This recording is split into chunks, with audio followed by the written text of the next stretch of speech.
get. We saw that, in presidents as they head into midterms, this has happened with Barack Obama back in 2010. We saw that Tea Party wave happen, and one of his chief political analyst of CNN, but his former political advisor, David Axelrod, said this to the New York Times just a few days ago. He said, unless the economy and his numbers rebound, Republicans are going to feel less willing to follow him blindly. And that trend will accelerate once election filing periods pass in individual states and they are clear of potential primary challenges that he holds over their heads. And it's a good point, because there are big filing deadlines. The two have actually already passed, Illinois and Arkansas. There are a bunch coming up in Texas and Georgia, Pennsylvania, California, Kentucky, and North Carolina. But there's always that moment where Republicans down ticket start to want nothing to do with the president. The problem is that this president demands loyalty at all costs. I mean, I think this is the challenge for Republicans, is the fact that they're trying to figure out what they're going to run on, right? The one big, beautiful bill did not do well in terms of message testing. They tried to recalibrate.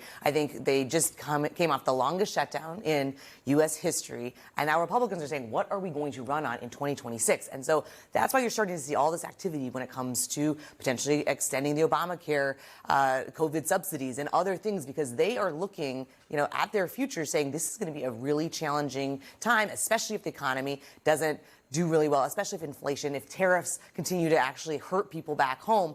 They're really worried about their future, and we see that time and time again, and we're starting to see it on the Hill, right? You saw it this week when it comes to some of these appropriations bills. They're not doing spending levels that Donald Trump wants. They're doing much higher spending bills that are being led by Senate Republicans.